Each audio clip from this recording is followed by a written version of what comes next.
dia. Estamos aqui hoje para apresentar o nosso trabalho de conclusão de curso de letras com espanhol.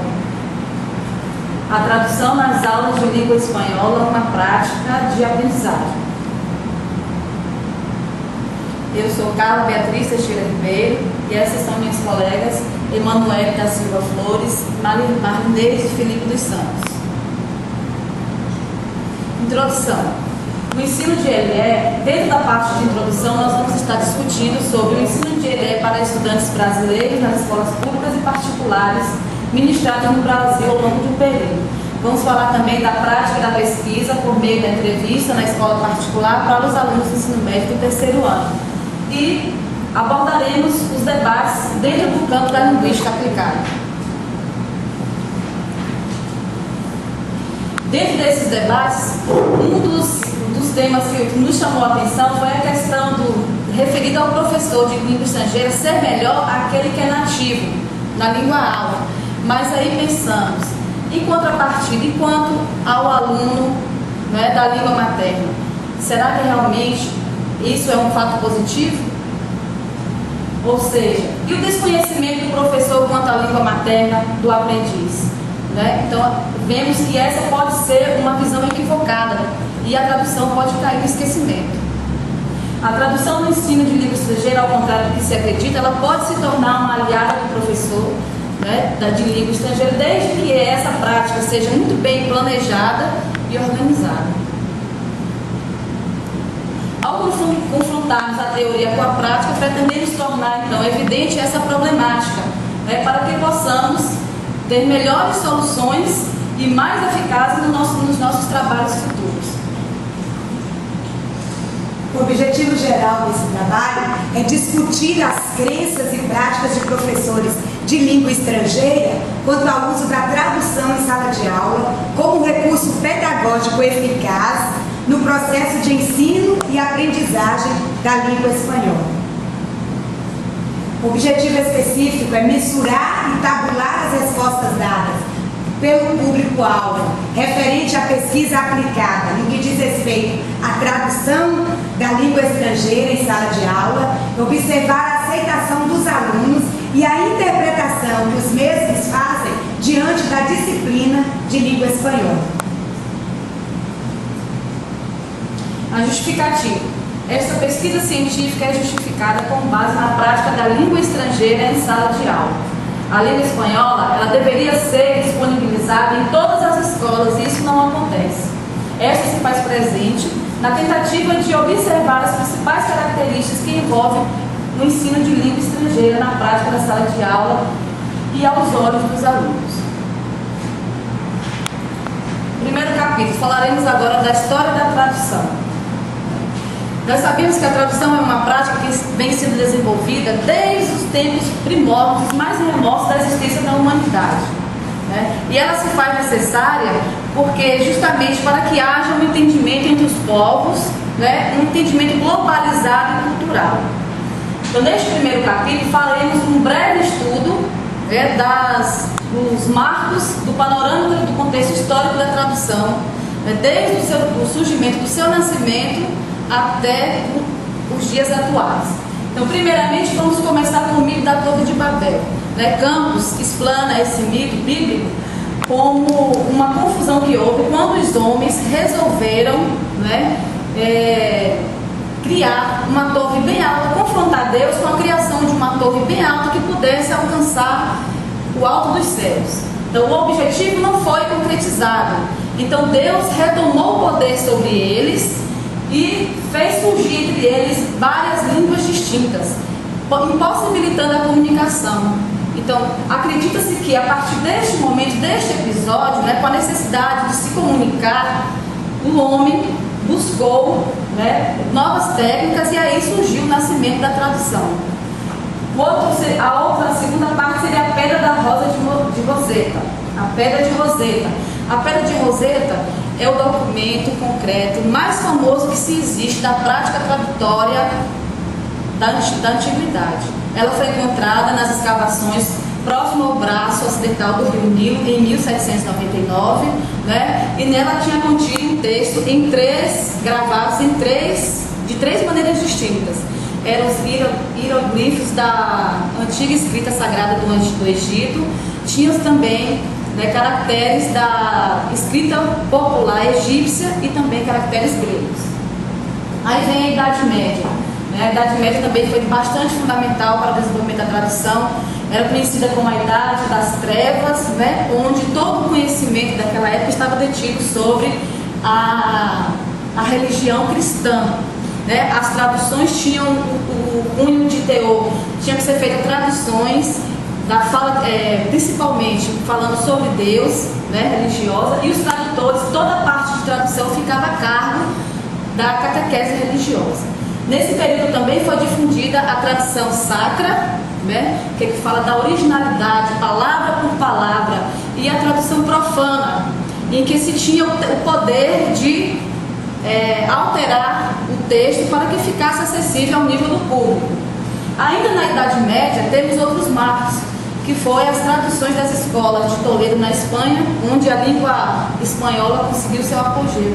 Né? Houve um extenso, o território linguístico espanhol alcançou grande parte e teve a conquista em que a língua espanhola conseguiu se caracterizar como língua vernácula culta, né? Além das práticas tradutórias de São Jerônimo e de Bóscio em Roma.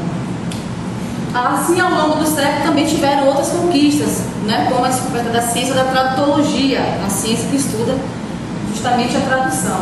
E por fim chegamos à idade atual, né, que atualmente nós sabemos que com as tecnologias, principalmente da internet e os meios de comunicação dentro da era digital, possibilitou o aumento e a aproximação da cultura entre os povos, né?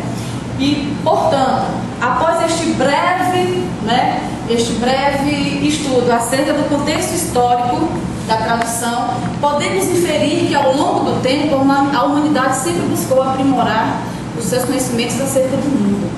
E uma das buscas de representar essa forma foi a comunicação, poder comunicar-se de várias formas e em línguas distintas. E aí nós vimos alguns métodos, né, que no âmbito do campo da linguística aplicada, ocorrem amplos detalhes com relação ao uso da tradução em sala de aula, e de língua estrangeira, claro, né, partindo de métodos de ensino dessa língua, tomando como base a noção de métodos no campo do ensino da língua estrangeira. Enfim, alguns métodos tiveram maior repercussão, né, nesse contexto aí, prevalecendo mais tempo, enquanto que outros sofreram críticas de especialistas da área. E segundo Leffa, existem métodos que foram mudando com o passar do tempo, né, o passar dos anos, mas que em seu momento cada um desses métodos, cada um teve a sua importância. Temos aí a princípio o método gramática e tradução. Esse método aí, ele passou a ser a metodologia mais utilizada no ensino da língua estrangeira a partir da metade do século XX.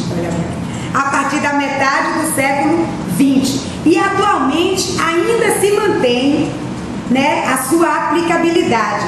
Ele se justifica em concentrar a aprendizagem da língua estrangeira basicamente na língua materna. E Silveira diz que os primeiros dicionários de língua portuguesa para a língua estrangeira, língua espanhola principalmente, começou a surgir a partir desse método. E segundo Leffa, esse método é composto por 3 etapas. Primeiro, a memorização prévia de uma lista de palavras, né, a essa memorização. A segunda etapa, o conhecimento das regras para formar frases com essas palavras já memorizadas. E terceiro, os exercícios que vêm de tradução e versão sobre esse método. Temos também o método direto. Esse método ele teve início lá no século XX e ele é fundamentado na exclusão total mesmo, da língua materna em sala de aula. Ele enfatiza somente o uso da segunda língua. Nesse método é usado mímica, figuras, desenhos, e o professor leva muito tempo com explicação. Não tem uma metodologia que venha influenciar mais os alunos, é mais explicação, porque não é usado outra língua, é a língua mesmo, a segunda língua mesmo que se usa aí. Então, por isso que é o método direto. Com o surgimento da Segunda Guerra Mundial, então teve uma grande necessidade, o exército americano teve essa necessidade de falantes fluentes em vários idiomas. E aí então surgiu ali o método audiolingual. Esse método audiolingual surgiu devido a essa necessidade. E foi a partir deste período que o sucesso desse método veio à tona, né? E foi aí que o ensino da língua espanhola, língua estrangeira, ganhou o status de ciências. Foi exatamente nesse método aí, que é o método audiolingual. E a ênfase desse método está na linguagem oral, né? Na língua oral, ali naquele onde aconteceu essa Segunda Guerra Mundial. E por fim, nós temos o método funcional ou abordagem comunicativa, que como o próprio nome já diz, é a comunicação, né? Seu surgimento foi na década de 60, mas ele só ganhou forças mesmo lá nos anos 80. E o âmbito da aprendizagem concentra-se na comunicação, como eu disse, na competência e nas estratégias para saber se comunicar. E aí nós, depois de sabermos, né, da existência desses métodos, como cada um é usado, cabe então ao professor escolher qual o melhor método deve ser usado na minha turma. E aí ele fazer aquela análise do tipo de turma que tem, dos tipos de métodos que existem e aquele que eu vou usar para melhor ajudar o meu aluno na aprendizagem da língua estrangeira. Para concretizar a nossa pesquisa, foi feita a pesquisa de campo, que foi, escolhemos a escola Evangelista, que é a única do município que tem o espanhol como uma disciplina, e foram entrevistados 15 alunos. 60% desse alunado era do sexo feminino e 40% do sexo masculino.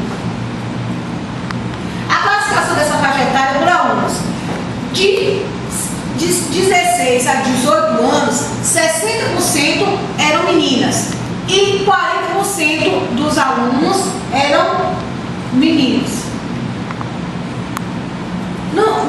Nessa escola, do terceiro ano, não teve nenhum aluno repetente. O índice foi zero, era 100%, ou não tinha nenhum, foi 100% dos alunos, nenhum tinha repetência. Quando foi perguntado a eles se eles consideram o ensino da língua espanhola das escolas brasileiras fundamental para os estudantes na aquisição deste como uma segunda língua, foi unânime a resposta. Todos acharam fundamental o ensino de uma segunda língua, que essa foi o espanhol. O ensino do espanhol, devido às semelhanças, foi perguntado a eles o ensino do espanhol, do ensino da língua espanhola, devido à semelhança existente entre as línguas brasileiras e espanhola, se torna fácil de aprender para estudantes brasileiros. Ele respondeu não. Por quê? O que acontece, Inês? Acontece muitos falsos cognatos.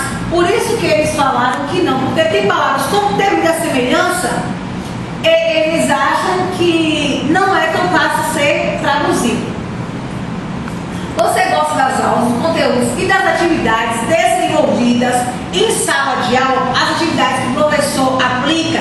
Eles falaram, todos também disseram sim, 100% do alunado respondeu que sim, que as aulas são bem criativas, que conseguem aprender. Em seu uso da língua espanhola, você é capaz para compreender uma música, ou seja, traduzir de uma língua para outra. Essa daí, eles colocaram que não. O que acontece? Eles gostam da aula, mas eles não conseguem fazer essa tradução de uma língua para a outra. As aulas de língua espanhola, como recursos audiovisuais e conversação, facilitam o aprendizado dessa língua. Eles também, foi unânime na resposta, 100% dos alunos diz que sim. As aulas com as metodologias audiovisuais visuais, facilitam o aprendizado deles. Com o concreto, eles acham que o aprendizado dele é melhor, tem mais rendimento. A metodologia usada pelo professor é aliada no processo de ensino-aprendizagem da língua espanhola. Foi unânime também, 100% dos alunos responderam que sim, que isso ajuda muito na compreensão da segunda língua, dessa aquisição dessa segunda língua. O dicionário é uma ferramenta constante nas aulas de língua espanhola como recurso tradutório. Foi unânime, porém foi não. Foi unânime, então falou que não usa, não é usado o dicionário como um recurso de tradução nas aulas das professoras. Você é capaz de interpretar situações na língua espanhola apenas ao observar o contexto em uso da língua que está inserido? Todos responderam não. Como eu havia dito, devido aos falsos cognatos, eles não conseguem ainda, como é uma coisa nova a língua espanhola, no estudo, eles não conseguem ainda fazer essa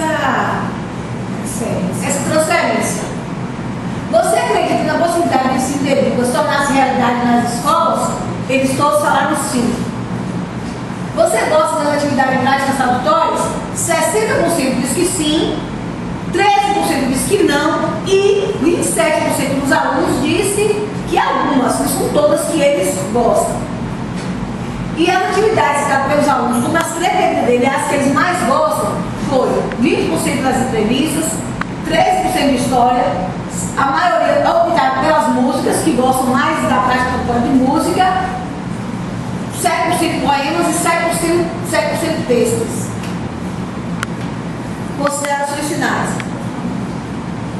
A tradução, o estudo da língua materna, bem como o estudo da língua estrangeira, possuem um papel essencial. O desenvolvimento educacional está atrelado também aos estudos da língua estrangeira. A arte, a literatura e o conhecimento de novas línguas são alguns dos meios para uma transformação. E evidenciamos aqui que o estudo da língua está presente em todo o mundo há séculos e isso acontece até hoje. A tradução da LE em sala de aula, a cada dia, se faz mais presente através da sua prática. E diante dos dados apresentados, nós concluímos que a prática de aprendizagem cresce mais e mais em sala de aula. Isso está baseado na Lei 11.161/2005. Essas são as referências bibliográficas. Muito obrigada. Muito obrigada. Glória a Deus.